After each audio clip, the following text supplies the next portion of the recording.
godet në rjet, shtyll dhe rjet. Elegant me topin në këmbë dhe i bukur për të parë në fushën e lojës. Mirë po Tedi Cara ka filluar të bëhet vendimtar për skuadrën e Partizanit. Sulmuesi i Demave është përzgjedhur si futbollisti më i mirë i muajit dhjetor nga Oversport, në një muaj atipik për shkak të ndalesës për botërorin, por edhe me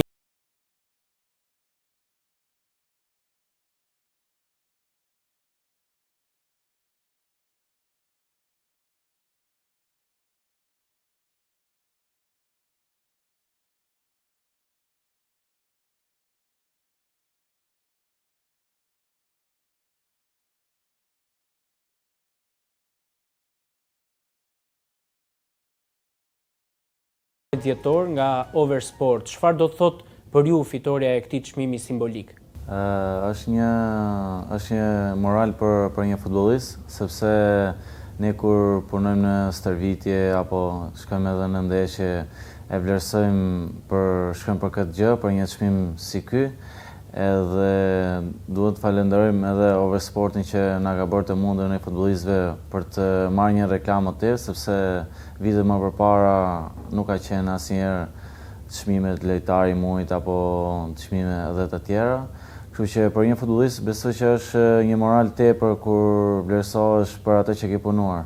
Besoj edhe ju e keni diskutuar në skuadër se cili mund të ishte i përzgjedhur i këtij muaji. Në një ekip normal që do ketë diskutime me shaka gjithmonë, por që gjithmonë brenda shakave, sepse deri aty mund të shkojnë biseda ndaj futbollistëve në një ekip. Kështu që ka biseda gjithmonë që mund ta marr unë, ose edhe në këtë rast e kemi biseduar me çunët, edhe e kemi diskutuar se kush mund të jetë, por që dole unë në këtë rast. Se kë mendoni ju? Ne ishim ose unë, Adroj, Bitri, Rapaj ose Skuka nga ekipi jonë. Pastaj në ekipet tjera nuk e kemi menduar. Cili ka qenë momenti më i mirë dhe momenti më i keq i këtyre javëve të luajtura, si në aspektin personal dhe në atë të skuadrës? Mendoj që momenti më i vështirë imi ka qenë kur nuk kam dhënë maksimumin, nuk kam dhënë atë që duhet për Partizanin, atë që unë pres edhe Partizani pret për mua, dhe në disa ndeshje kam qenë duke nisur nga stoli, dhe aty mendoj nuk ka qenë momenti mirë imi. Por edhe për skuadrën kanë qenë 2-3 ndeshje që kemi pasur 2 humbje radhazi në Rogozhinë edhe në Laç. Për ekipin të kanë qenë momente të vështira, ndërsa momenti më i mirë është ky i tanishmi që kemi marrë vend parë dhe mendoj që po bëj atë që unë dua edhe klubi pret për mua, edhe gjëja tjetër që ishte më ideali ishte ftesa nga kombëtarja, që më rriti edhe mua moralin për të vazhduar për të punuar më fort. Me që kaluam të kombëtarja, si e përjetuat lajmin e ftesës nga trajneri dhe me kë ndatë të parë në atë lajm? Lajmin e parë kam ndarë me vllajën dhe djalin e dajës. Kemi qenë në një shtëpi dhe më ka ardhur një telefonat atë ditë. Edhe normal që një ftesë nga kombëtari është gjithmonë një privilegj, një ëndër që çdo futbollist e ka, edhe kur vjen një ftesë nga kombëtarja është një kënaqësi e madhe. Edhe jam i lumtur për këtë pjesë që debutova me kombëtarën edhe mora një ftesë. Dhe shpresoj që marr edhe një ftesë në vazhdim. Së vërtet me Armeninë ishte një ndeshje ku kisha pak emocione, do të thoja, sepse ishte ndeshja ime e parë në Shqipëri që luaja për kombëtarën. Edhe gjithmonë doja të bëja maksimumin, doja të bëja më të mirë që të shpreha më të mirën time edhe për kombëtarën. Doli ishte edhe ajo penalti që ma ngriti moralin edhe në fushën e lojës, por edhe për çdo gjë tjetër ishte shumë mirë. Vitin e kaluar ju realizuat 10 gola në kampionat, ndërsa në këtë sezon keni shënuar vetëm 2. Besoni që do të arrini këtë shifër? Kam besim se po, ka qenë një fillim jo i mirë imi, vjetë e kisha në mendje që do bëja 10 gola edhe e arrita qëllimi. Këtë vit kisha objektiv që t'i kaloja atë që kisha bërë sezonin e kaluar, por deri tani nuk e kam nisë siç duhet. Shpresoj që, sepse ka ndeshje plot, shpresoj që ta kaloj shifrën e 10 garose, t'i ka përsëri. Për ju vlen ajo shpreha që shënon rrallë, por shënon super gola. Të dy golat që keni shënuar në këtë kampionat kanë qenë realisht golat mrekullueshëm. Cara, godet në rjet, shtyll dhe rjet, Tedi Cara! E vërtet, e tha dhe trajneri në intervistë që sulmuese ndonjëherë kur kanë shumë kohë pa bërë gola, ndonjë ndeshje shënoi edhe super gol. Ishte një fat i imi që sidomos ai gol me Erzenin ishte një gol i bukur. Vjen kjo goditje nga distanca! Tedi Cara! Një gran gol! Tedi Cara! Po ashtu edhe Bitri ka realizuar një gol fantastik ndaj Kuksit. Aty në skuadër e keni zgjedhur se cili ka qenë më i bukur i sezonit deri tani? Nuk është komentuar kjo, por që mendoj që gjithë se kushti do vlerësoj golin e tij. Si u festua fitoria në derbi ndaj Tiranës? Me Tiranën e kemi festuar shumë, atë sepse kishim një vit e gjysmë që nuk e shijonim fitoren në derbi dhe sikur u shliruam në atë ndeshje dhe për mua ajo ishte derbi më emocionues që kam luajtur për 3 vite sa kam qenë duke Partizani. Ishte një derbi shumë emocionues dhe më dha një adrenalin tjetër edhe kur e fituam. Dhe mendoj që ishte legjitime festa dhe ishte ideale që të festonim shumë. Edhe festuam deri në 2 ose 3 natës me çunat e ekipit. Patë ndonjë ngacmim apo ndonjë mesazh me mikun tuaj Ismail Gecin?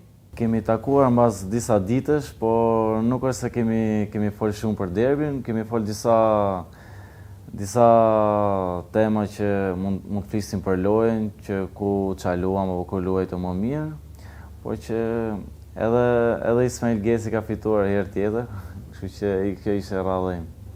Çdo lojtar që luan superiore ka ëndër që një ditë të luaj jashtë Shqipërisë edhe ndoshta në një kampionat elitar. Ju e keni pasur ndonjëherë fatin, keni pasur një bisedim me ndonjë skuadër që nuk ka ndodhur, nuk është kryer si transferim, edhe nëse do të ndodhte në të ardhmen, cila do të ishte dëshira juaj? Normal që çdo lojtar do që të ikë në ekip jashtë shtetit. Unë deri tani nuk kam marrë vesh se ku mund të ketë qenë një transferim apo ku kam pas ofertë, sepse ato i di klubi dhe klubi kur e sheh të arsyeshme që mund të lëviz diku, mund të ma thojnë mua edhe pastaj do negocion me ato para, pastaj do ta marr vesh. Po deri tani nuk e kuptuar, nuk di asgjë, por që gjithmonë mbetet dëshira që të lëviz për një ekip më të mirë. Por duke fituar kampionatin fillimisht tek Partizani, duke bërë mirë dhe pastaj për një ekip jashtë shtetit. Kush e frymëzon Tedi Carën? Ka pasur një idhull në fëmijëri që ka thënë kur të rritem unë dua të bëhem si ky lojtar? Ka qenë Kaka ai që më ka shtyrë për kur e shija në televizor dhe mendoja sikur një ditë do bëhesh si ai, por që ku kam qenë vogël se kam kuptuar siç duhet. Edhe Ronaldo ka qenë një idhull im i vogël, nga ato dy jam frymëzuar shumë, edhe gjithmonë shija videot e tyre, i shikoja gjithmonë në ndeshje dhe frymëzohesha, edhe shkoja me dëshirë në stërvitje që një ditë të bëhesh edhe unë futbollist. Besoj edhe numri 22 prej Kakas është. Edhe numrin 22 e kam zgjedhur nga Kaka, sepse që i vogël në grup moshe ku kam qenë i vogël e kam mbajtur numrin 22, sepse nga ai jam frymëzuar që i vogël. Flasim pak për Tedi Carën jashtë futbollit. Çfarë bëni ju në kohën e lirë? Në kohën e lirë, kur mbaroj stërvitjen, pikse pari është regjimi, për një futbollist është regjimi dhe regjimi për mua është baza. Edhe kjo është pikse pari ajo që unë bëjnë në kohën e lirë, pastaj zakonisht ne e bëjmë në mëngjes stërvitjen, në masdite mund dalë, mund pi kafe me shokët, apo mund bëjmë në stërvitje në palestër, mund shkoj diku në palestër, ose edhe te kompleksi që mund bëj stërvitje të dytë. Cila është pika juaj më e fortë në fushën e lojës? Mendoj që pika ime më fort në fushën e lojës, mendoj që mund të jetë shpejtësia edhe driblimi një kundra një. Pika më e dobët, mendoj që duhet që e shoh mangësitë e vete, duhet përmirësohem në dy luftime edhe të punoj më shumë për ekipin, edhe në fazën defensive. Si ju flasin në skuadër, shokët, keni një nofk?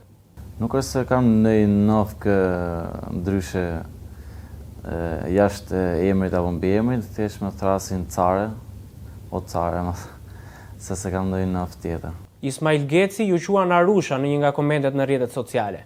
Është e vërtet, shumica, disa nga shokët e mi më thrasin Arusha, disa më thrasin Cara, disa më thrasin Talenti, ka disa shprehje, por nuk është se kam një specifike ndonjë.